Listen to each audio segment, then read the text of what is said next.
friends, welcome back to my channel. I am Miss Shruti. Today we learn about diabetes mellitus. Diabetes mellitus is a chronic condition characterized by the body's inability to regulate blood sugar level effectively. It occurs when the pancreas fails to produce enough insulin or the body becomes resistant to the insulin produced. तर diabetes mellitus म्हणजे काय? ही एक chronic condition आहे जी लवकर बरी होत नाही. Okay, ही एक क्रोनिक कंडिशन आहे. त्याचं कॅरेक्टराईज काय आहे की बॉडी जी आहे आपली ती जे काय बॉडीमधलं ब्लड शुगर लेवल आहे ती इफेक्टिव्हली रेग्युलेट करू शकत नाही. त्याला आपण डायबिटीस मेलाइटस म्हणतो. इट ऑकर्स व्हेन द आणि हे कधी होतं जेव्हा पॅनक्रियास इन्सुलिन प्रोड्यूस करत नाही. तेव्हा काय होतं, आपली बॉडी ब्लड मधलं शुगर लेवल इफेक्टिव्हली बॅलन्स करू शकत नाही. त्यालाच आपण डायबिटीस मेलाइटस असं म्हणतो. Okay, this is the pancreas, head, body and tail. Okay, तर बघा हेल्दी पॅनक्रियास मध्ये काय सांगितलंय की पॅनक्रियास इन्सुलिन प्रोड्यूस करते. बघा हे ग्लुकोज आहे आणि insulin moves glucose to the cell. पण डायबेटिक पॅनक्रियाज मध्ये काय होतंय, pancreas can not produce insulin. मग काय होतंय, immune cell destroy beta cell. मग पॅनक्रियाज मधले जे काय बीटा सेल्स आहेत ते इम्युन सेल्स काय करतात, डिस्ट्रॉय करतात.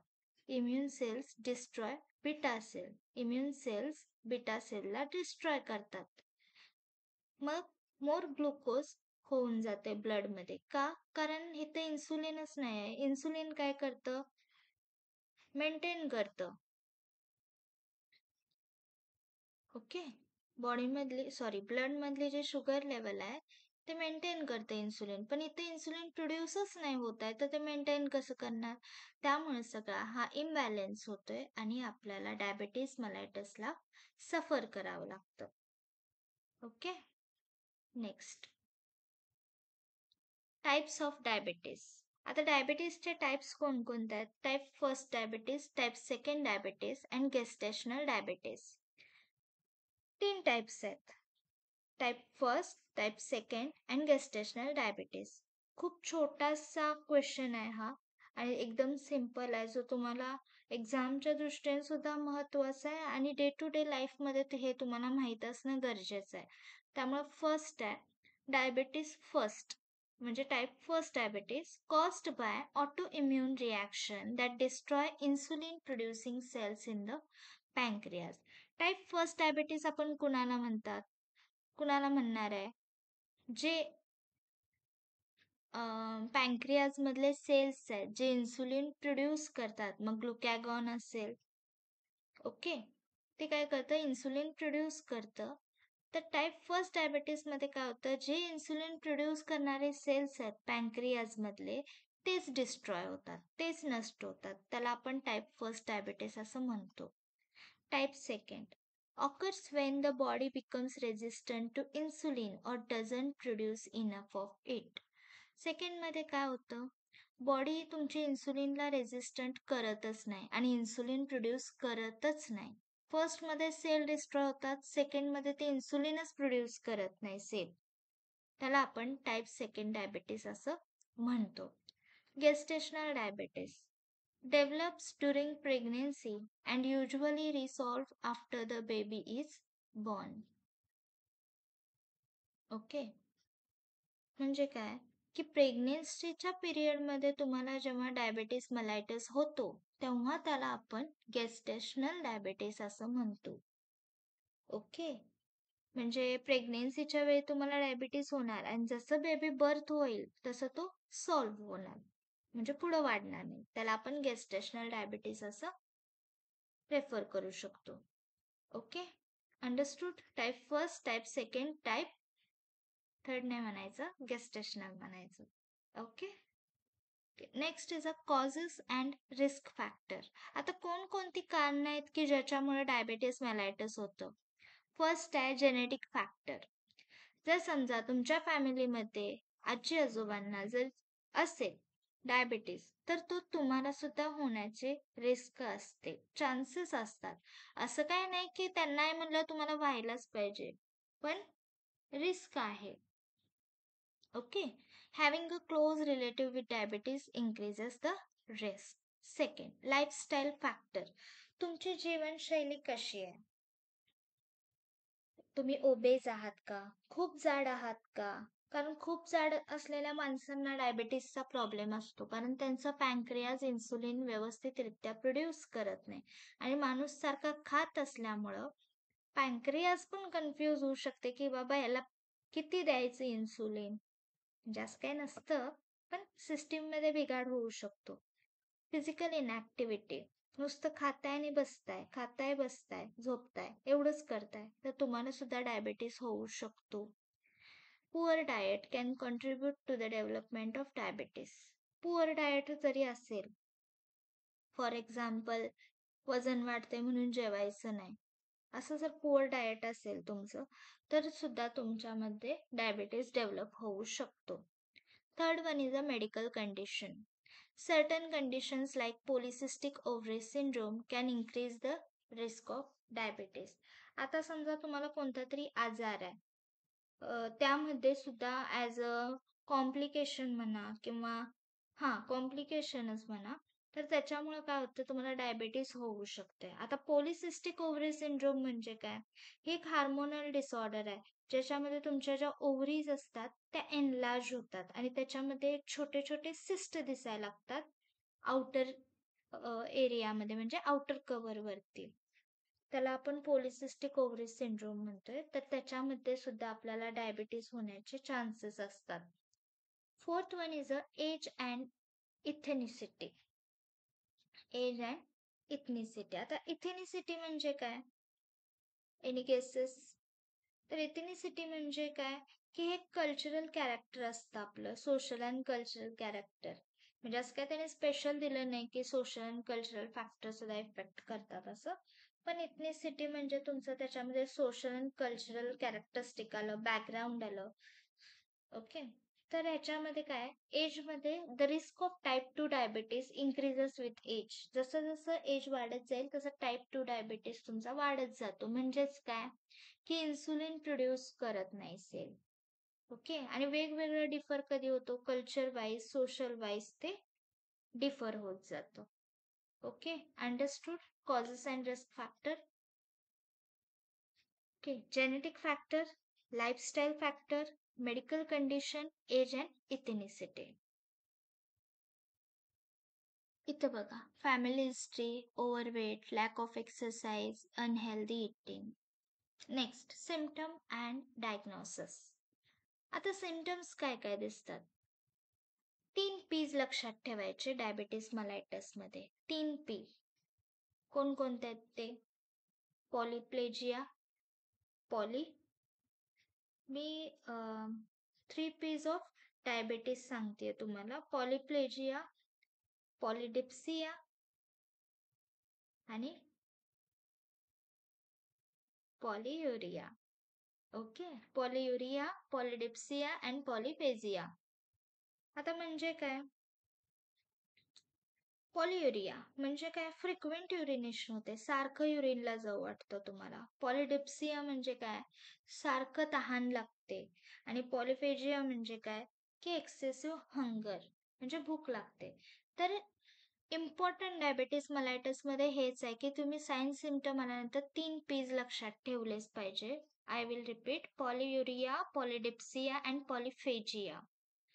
इथं डायरेक्ट तुम्हाला सोपं वाटू दे म्हणून always hungry, that is polyphagia, always thirsty, that is polydipsia, and युरिनला सारखं सारखं होतं म्हणजे frequent urine, that is polyuria. Then weight gain, obesity, unexplained weight loss. Weight loss पण होते कारण तुम्ही नुसतंच पाणी पिताय, खात जरी असला तरी ते पचत नाही, पाणी फक्त पिताय, त्यामुळे वेट लॉस होते. ब्लड प्रेशर तुमचं इन्क्रीज डिक्रीज होऊ शकतं. नम हँड्स और फिट, सुंद होतात तुमचे हातपाय. डिझिनेस, कायम असा थकवा जाणवतोय. हाय ब्लड शुगर, हे तर इम्पॉर्टंट आहे की ब्लडमध्ये शुगर लेवल इन्क्रीज होते. सेक्शुअल डिसऑर्डर्सना सुद्धा तुम्हाला फेस करावं लागतं. फ्रिक्वेंट युरिनेशन, हा इथं आहे बघा, त्याला म्हणायचं पॉलियुरिया. आय डॅमेज, डायरेक्ट अटॅक तुमचा आयवर सुद्धा होऊ शकतो. कॅन्डिडा, तुम्हाला इन्फेक्शन होऊ शकतं. तर हे आपले सिम्पटम्स आहेत डायबिटीसचे. इतके जरी तुम्ही लिहिले तरी इनफ आहे. आणि हा 15 मार्क्सचा क्वेश्चन असल्यामुळं हे सगळं तुम्हाला त्यामध्ये कव्हर करायचं आहे. देन कॉमन सिम्पटम मी सांगितलं तसं thrust, urination, fatigue, blood vision, unexplained weight loss. Okay, आता आपल्याला बघायचं आहे डायग्नोस्टिक टेस्ट. आता तुम्हाला पटकन क्लिक व्हायला पाहिजे डोक्यामध्ये की डायबिटीस आहे म्हणल्यावर आपल्याला ब्लड ग्लुकोज टेस्ट करावी लागते, हो ना, का नाही? ओके, नेक्स्ट आहे oral glucose tolerance test. Oral glucose tolerance test म्हणजे काय असतं ह्याच्यामध्ये?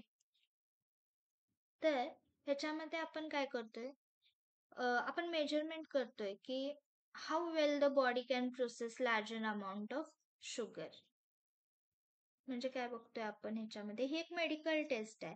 ह्याच्यामध्ये आपण पेशंटला ग्लुकोज देतोय, त्याचा सॅम्पल घेतोय आणि त्याच्यानंतर लगेचच आपण त्याचं त्यावेळचं मेजरमेंट आणि नंतरचं मेजरमेंट घेतोय आणि किती वेळेत शुगर मेंटेन होते किंवा शुगरचं रूपांतर ब्लडमध्ये होतं हे आपण बघतोय. ओके, ह्यालाच म्हणायचं GTT test, that is glucose tolerance test. Okay, next and haemoglobin A1C test. HbA1c test तुम्हाला माहितीच आहे. HbA1c टेस्ट आपण का करतोय?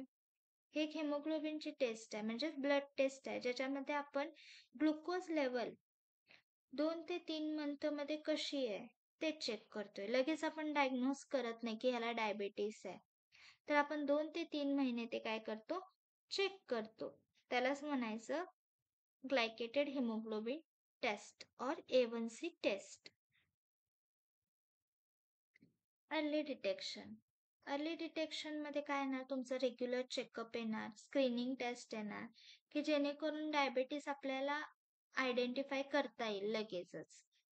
ओके, आणि हे मॅनेजेबल असतं. जर तुम्ही आधीच अवेअर असाल सगळ्याच्या बाबतीत तर तुम्हाला ते मॅनेज करता येतं.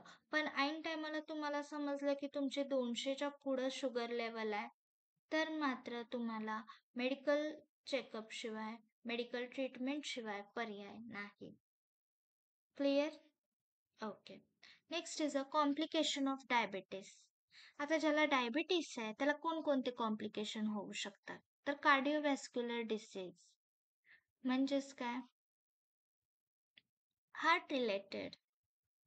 बघा, त्यांना हृदयाचा सुद्धा रोग होऊ शकतो, त्याला अटॅक येण्याचे चान्सेस असतात, ब्लड प्रेशर जास्त असतं त्याचं एन्जिओप्लास्टी आपण करू शकतो, एन्जिओग्राफी करू शकतो. ओके, एन्जिओग्राफी का करणार आहे? कारण आपल्याला कळायला पाहिजे की कुठं ब्लॉक्स वगैरे आहेत का. ओके, तर हे कॉम्प्लिकेशन्स आहेत. Nerve damage, blood sugar level कंट्रोलमध्ये नसल्यामुळं, अनकंट्रोल असल्यामुळे आपल्याला न्यूरोपॅथीला फेस करावं लागतं आणि त्यामुळं काय होतं, नमनेस, टिंगलिंग सेन्सेशन, पेन, हातापायामध्ये पेन जाणवायला लागतो. किडनी डॅमेज, किडनी काय म्हणजे फेल होते. ओके, किडनी फेल्स होतात किंवा किडनी डिसीजेस, मग त्याच्यामध्ये नेफ्रेक्टॉमी असेल, तुमची नेप्रोपॅथी असेल, असे वेगवेगळे आजार तुम्हाला रिलेटेड टू किडनी व्हायला लागतात. क्लिअर? हे मेन आहे, हे इतके जरी लिहिले तरी इनफ आहे. नेक्स्ट, मेडिकल मॅनेजमेंट काय आहे ह्याच्यामध्ये? तर इन्सुलिन थेरपी. जे बॉडी तुमची नॅचरल पद्धतीने करू शकत नाही ते आपण आर्टिफिशियली त्याला इन्सुलिन देतोय, जेणेकरून ते काय करतं, ब्लड मधली शुगर लेवल मेंटेन ठेवतं. मग ते इंजेक्शन सुद्धा असू शकतात किंवा पंप सुद्धा असू शकतात. Next is a oral medication. असं काही नाही की पटकन इन्सुलिनच आपल्याला इंजेक्शनच घ्यावं लागेल, तर पहिला टॅबलेटनं मेंटेन होतंय का आपण चेक करतोय आणि त्यानंतर आपण इन्सुलिन देतो. Okay, lifestyle changes. Healthy diet ठेवायचं आहे, रेग्युलर एक्सरसाइज ठेवायचे आहेत, वेट मॅनेज करायचं आहे, जेणेकरून तुमचा डायबिटीस मॅनेजेबल होईल. ओके. नेक्स्ट, आता नर्सिंग मॅनेजमेंट काय? तर फर्स्ट आपलं आहे की पेशंट एज्युकेशन. पेशंटला समजवायचं आहे की डायबिटीस म्हणजे काय, ह्याच्यामध्ये काय होतं. ओके, तुम्ही स्वतःची काळजी कशी घ्यायला पाहिजे. प्लस रिलेटिव्हला पण सांगायचं की हा काय एवढा लाईफ थ्रेटनिंग डिसीज नाही आहे. तर हा क्युअर सुद्धा किंवा मेंटेन सुद्धा करता येतोय. क्युअर म्हणण्यापेक्षा आपल्याला हा मेंटेन करता येतोय हे जास्त महत्वाचं आहे. हे आपण पेशंटला एज्युकेट करायचं आहे. कशामुळं होतोय, तुम्ही काय नाही करायला पाहिजे, काय करायला पाहिजे. डायबिटीस झाल्यानंतर फूड केअर कशी घेतली पाहिजे, जखम होता कामा नये. ओके. प्लस काय खावं, कोणता डाएट घ्यावा, शुगर लेवल किती पाहिजे, शुगर मेंटेनमध्ये असावी, ब्लड टेस्ट, चेकअप, हे सगळं तुम्ही त्यांना एज्युकेशन द्यायचं आहे. आणि सायकोलॉजी सपोर्ट हे एक इम्पॉर्टंट कन्सेप्ट आहे ह्याच्यामध्ये. कसं होतंय की जेव्हा डॉक्टर्स एवढं सगळं सांगून जातात, हे असं असं तुम्हाला आहे, आपल्याला हे करायला पाहिजे, ते करायला पाहिजे, ही सर्जरी, ते ऑपरेशन, तुम्हाला तयारीत राहायला पाहिजे, तुम्ही कन्संट घ्या, बिल भरा, फॉर्म भरा, मग आपण नेक्स्ट प्रोसिजर बघूया, उद्या ओटीला जाऊया, मग काय 2 तासात सर्जरी होईल, असं तसं हे डॉक्टर सगळं सांगून जातात आणि ते जातात, कारण त्यांना वेळ नसतो. ते फास्ट सांगतात आणि निघून जातात. पण राहतो पेशंटजवळ आपण. तर आपण त्यांना सायकोलॉजी सपोर्ट देण्याचं गरजेचं आहे. का? कारण ते पूर्ण घाबरलेले असतात, की कसं होणार माझं, उद्या माझं ओटी आहे. ते अर्धं टेन्शनच त्यांना जास्त व्हायला लागतं सगळंच. फीव्हर नसला तर फीव्हर येतं, थंडी वाजून येते, डायरिया होतो, वॉमिटिंग होतं, नॉशिया होतं, स्टमक पेन व्हायला लागतं, शिवरिंग व्हायला लागतं. त्यामुळं पेशंटचा कोणीतरी म्हणलंय, की आजारी माणसाचा आजार अर्धा निम्मा तेव्हाच बरा होतो जेव्हा पुढचं माणूस त्याच्याशी चांगलं बोलतं, त्याला धीर देतं, तेव्हा अर्धा निम्मा आजार तिथेच बरा होतो. आणि ते गोल्डन अपॉर्च्युनिटी आपल्या हातात आहे. त्यामुळे आपण पेशंटला समजवायचं आहे, की काय टेन्शन घेऊ नका. अशी अशी प्रोसिजर आहे. सगळं सांगत बसायचं नाहीये आणि काहीच सांगायचं नाही असं पण नाही. पेशंटला अंधारात पण ठेवायचं नाहीये. सगळं क्लिअर त्याला सांगायचंय. पण सायकोलॉजी सपोर्ट देऊन तुम्ही त्याला धीर द्यायचा की काही नाही होणार, होतंय बरं. ओके. हे फक्त एवढंच आहे, तेवढंच आहे. काय नाही, तुम्हाला आत नेतील, इंजेक्शन देतील, तुम्ही अनकॉन्शियस व्हाल, त्याच्यानंतर सर्जरी होईल, तुम्ही पटकन लगेच बाहेर याल, तुम्ही लगेच बरे व्हाल. बरं व्हायचं आहे ना? असं.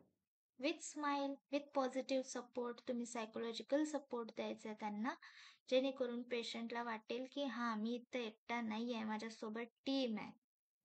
Okay. Then medical management. Monitor करायचं आहे आपल्याला मेडिकेशन, डोसेज, ॲडमिनिस्ट्रेशन आणि साईड इफेक्ट. डोस कितीमध्ये द्यायचा आहे, किती फ्रिक्वेंटली द्यायचं आहे, रूट कोणता आहे, मेडिकेशन कोणतं आहे, साईड इफेक्ट्स काय आहे त्याचे, हे सगळं तुम्ही डिटरमाइन करून मगच पेशंटला द्यायचं आहे. Monitor and support. Closely monitor करायचं आहे पेशंटचं ब्लड ग्लुकोज लेवल. सकाळी इतकी होती फास्टिंगला, बीपी किती आहे त्याचा, पोस्ट लंच किती आहे, रॅन्डम ब्लड शुगर किती आहे, हे सगळं तुम्हाला चार्टिंग करायचं आहे आणि ते मेंटेन ठेवायचं आहे आणि डॉक्टरांना राऊंडला दाखवायचं आहे. जेणेकरून तेही काय करतील, डोसेस जर इन्सुलिनचा वाढला असेल तर तो कमी करतील. ओके. जर मेंटेनमध्ये असेल तुमची ब्लड शुगर लेवल, तर इन्सुलिन जर जास्त प्रमाणात आपलं होत असेल तर पुढे कॉम्प्लिकेशन्स होऊ शकतात. त्यामुळं व्यवस्थित आपल्याला शुगर लेवल चेक करून, चार्टिंग करून डॉक्टरांना दाखवायचं आहे, जेणेकरून ते डोसेसमध्ये चेंजेस करतील. क्लिअर? ओके. नेक्स्ट, आपल्याला प्रिव्हेंट कसं करता येईल डायबिटीस? तर हेल्दी वेट मेंटेन ठेवायचं आपल्याला, बॅलन्स्ड डाएट घ्यायचं आहे. तुम्ही असं नका करू की 4 वेळा म्हणजे 4 वेळा भरपूर जेवा किंवा 2 वेळा भरपूर जेवा, असं नाही म्हणत आहे मी. थोडं-थोडं खा, पण टाईम जाऊ दे. दिवसातून 10 वेळा खा, पण थोडं-थोडं खा. फुल्ल जेवायचं नाही. एक्सरसाइज रेग्युलर करत जा. असं नाही म्हणत आहे की पुशअप्स करा, रोपिंग करा, नो. जम्पिंग करा, नो. वॉकिंग करा तुम्ही. गार्डनमध्ये वॉक करा. गार्डन नसेल तर टेरेसवरती वॉक करा. घरामध्ये वॉक करा. पण एक्सरसाइज तुमची रेग्युलर असली पाहिजे. रेग्युलर चेकअप करायला पाहिजे तुम्हाला. प्लस तुमचं जर वेट वाढत असेल तर ही एक मेजर रिस्क आहे तुमच्यासाठी टाईप 2 डायबिटीसचे. नंतर फूडवरती फोकस करायचं आहे तुम्हाला. अन्नावरती फोकस करायचं आहे. जेणेकरून त्यामध्ये तुम्हाला हाय फायबर्स मिळतील आणि शुगर कमी असेल असेच पदार्थ घ्यायचे आहेत तुम्हाला. आता तुम्ही म्हणाल शुगर पूर्ण अवॉइडच करायचे आहे. हां, अवॉइड करायची आहे. पण कसं आहे, तुम्ही थोडी पण शुगर लेवल घेतली नाही तर काय होणार आहे, हायपोग्लायसेमियामध्ये तुमचे जाण्याचे चान्सेस आहेत. म्हणजेच पूर्ण पटकन तुमची शुगर लेवल जर डाऊन झाली सगळीच तर तुम्हाला चक्कर सुद्धा येऊ शकते. ओके, त्यामुळं तुम्हाला लो ॲडेड शुगर्स फूड सुद्धा घेतले तरी चालतील. फिजिकल ॲक्टिव्हिटी ठेवायची आहे तुमची. म्हणजे प्रत्येकाला सगळ्यांना कामं लावत बसायचं नाहीये. तर थोडीफार कामं तुम्ही पण करायचे की जेणेकरून तुमचं जे ब्लड शुगर लेवल आहे ते मॅनेज होईल. Next is early detection and management are key to prevent complications. आणि तुम्हाला जर पटकन समजलं की मला असं स्टार्टिंग व्हायला डायबिटीसचे तर आपण मॅनेजमेंट केलेलं बरं. आणि मॅनेजमेंट केल्यामुळे काय होते, जे काही पुढे कॉम्प्लिकेशन्स होणार आहेत ते होणार नाहीत. क्लिअर? हे आहे डायबिटीस प्रिव्हेन्शन. फर्स्ट आहे गेट फिजिकल. व्यायाम करा. शक कॉफी गिल्ट. कॉफी बंद करा. Do not smoke. Drink alcohol in moderation. Over करू नका. मी आधीच्या पण व्हिडिओमध्ये तुम्हाला सांगितले की कोणतीही गोष्ट जर तुम्ही अनलिमिटेड केली तर ती लिमिट क्रॉस होते आणि मग ते हेल्दी पण नाही आणि गुड पण नाही, बेस्ट पण नाही, डायरेक्ट बॅड वर्स्ट मध्ये जातं. Then cut the soft drinks. Soft drinks decrease करा. Scrutinise with grains. क्लीन. कायम हेल्दी राहा. सीड्स घ्या, पल्सेस घ्या, कडधान्ये वगैरे तुम्ही खात जा. Replace unhealthy fat study omega 3s. तुम्ही अशा सगळ्या गोष्टी अवॉइड करा ज्या अनहेल्दी असतील, जंक फूड असतील. आणि अमायनो ऍसिड कन्झ्युम करा. दॅट इज कोणतं, सगळे आंबट पदार्थ म्हणजे लिंबू सरबत प्या. Okay, I hope you understood this video. We summarize the topic. Diabetes mellitus. Okay, तर डायबिटीज म्हणजे काय हे आपण पाहिलं. त्याचे टाइप्स 3 बघितले. Type first, type second, type third नाही sorry, gestational diabetes. Causes and risk factor बघितले 4 आहेत. Genetic factor, lifestyle factor, medical condition, age and ethnicity. Symptoms and diagnosis. त्याच्यामध्ये कॉमन सिम्टम्स बघितले, डायग्नोस्टिक टेस्ट पाहिले आणि अर्ली डिटेक्शन पण पाहिलं. Complications पाहिले, cardiovascular disease, nerve damage, kidney damage. Medical management पाहिलं आपण, insulin therapy. Okay, oral medications आणि लाईफस्टाईल चेंजेस पाहिले. तर हे सगळे काय तुमचे मेडिकल मॅनेजमेंट आहेत. नेक्स्ट बघणार आहे आपण नर्सिंग मॅनेजमेंट. तर ह्याच्यामध्ये आपण फर्स्ट बघितलं patient education, second medication management, third monitoring and support.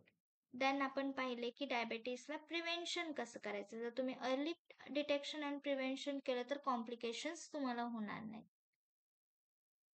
Okay, clear? इथंपर्यंत आपण पाहिलेलं आहे आणि हे इनफ आहे 15 मार्कांसाठी तुम्हाला. हा टॉपिक इम्पॉर्टंट आहे. Medical surgical nursing first. हा टॉपिक GNM सेकंड इयर आणि BSc सेकंड इयरला सुद्धा इम्पॉर्टंट आहे. Plus MSc nursing first year. So guys, I hope you understood this video. Thank you so much for watching. Press the chota wala like and share to your nursing friends. Thank you. Keep in touch. Bye.